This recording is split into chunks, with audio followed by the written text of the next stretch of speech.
ก่อนอื่นหมดขอแสดงความเคารพนับถือมายังอาจารย์ศิลนครวงศ์มณีอาจารย์ประจำวิชาพัวพันธ์สากลที่2และสามัคคีหักแพงบรรดาหมู่เพื่อนนักศึกษาหมดทุกคนข้าพเจ้ากลุ่มหนึ่งมีเท่าเจรจาอุ่นแก้วมณีวงศ์นางดวงใจอินทวงศ์นางหมอนพานาบัวคำนางคันธวานแก้วคำเฮืองนางวัสดีควันทบดเท่าพรประเสริฐคำตันเท่าน้ำกามหาแก้วจะมานำเสนอวิดีโอสื่อการสอนหัวข้อสาเหตุของสงครามโลกครั้งที่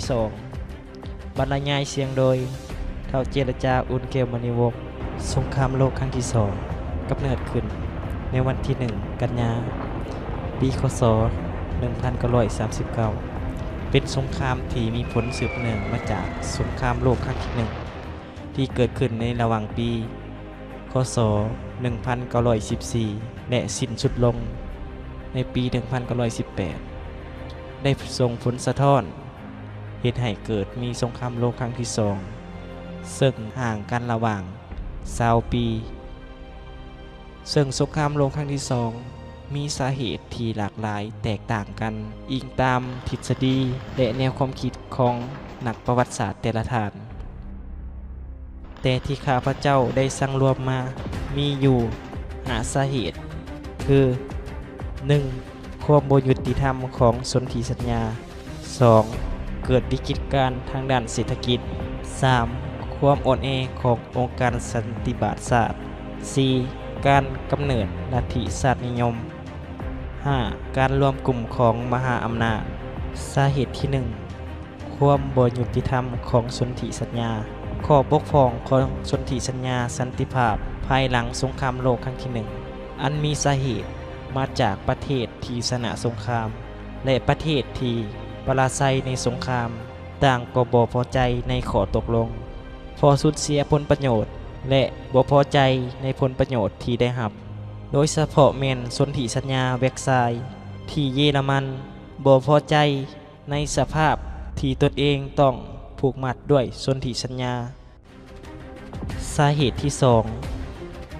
วิกฤตการณ์ทางด้านเศรษฐกิจเกิดวิกฤตการณ์ทางด้านเศรษฐกิจการผลิตที่บ่มีขอบเขตเฮ็ดให้ต้องแสวงหาตลาดจำหน่ายสินค้าจึงเฮ็ดให้เกิดมีการล่าอาณานิคมในทั่วโลกสาเหตุที่ 3. ความอ่อนแอขององค์การสันนิบาตศาสตร์องค์การสันนิบาตศาสตร์สร้างขึ้นในวันที่28เมษายนปี 1919 เพื่อปกปักรักษาสันติภาพโลกเนื่องจากองค์การบ่มีกองทัพเฮ็ดให้ขาดอำนาจในการปฏิบัติการและมหาอำนาจบ่ได้เป็นสมาชิกจึงเห็นให้องค์การสันนิบาตเป็นเครื่องมือของประเทศที่ชนะในสงครามโลกครั้งที่1เพื่อใช้ลงโทษประเทศที่ปราศัยจึงเห็นให้องค์การสันนิบาตศาสตร์มีความอ่อนแอและขาดประสิทธิภาพสาเหตุที่ 4. การกำเนิดชาตินิยมลัทธิชาตินิยมเกิดในช่วงศตวรรษที่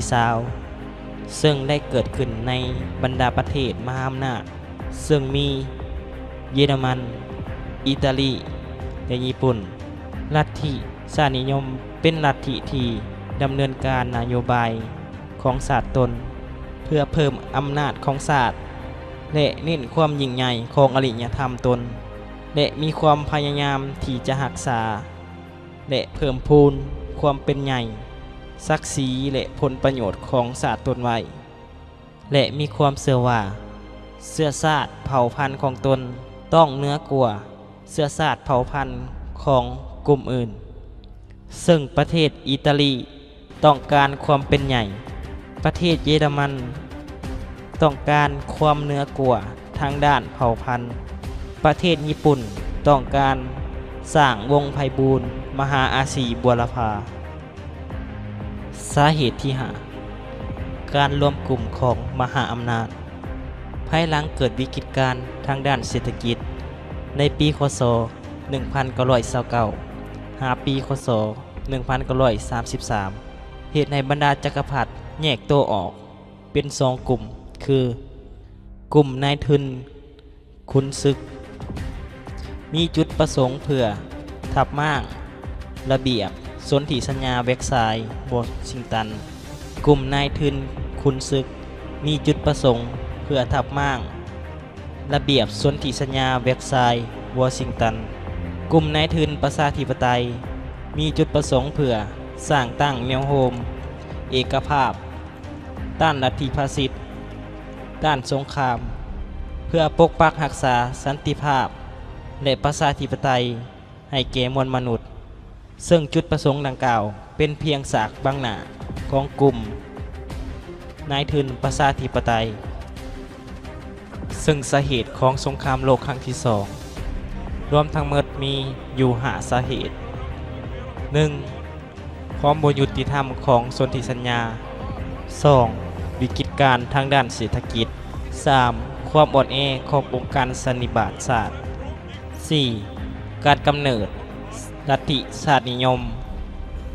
5. การรวมกลุ่มของมหาอำนาจซึ่งเป็นผลเห็นให้สงครามโลกครั้งที่สองปะทุขึ้นในวันที่1 กันยาปี 1939 ผ่านการนำเสนอของกลุ่มข้าพเจ้า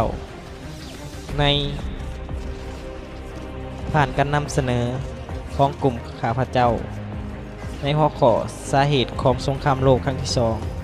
ก็จบเพียงเท่านี้ ถ้าผิดพลาดประการใดก็ขออภัยมายังที่นี่ด้วยขอขอบใจ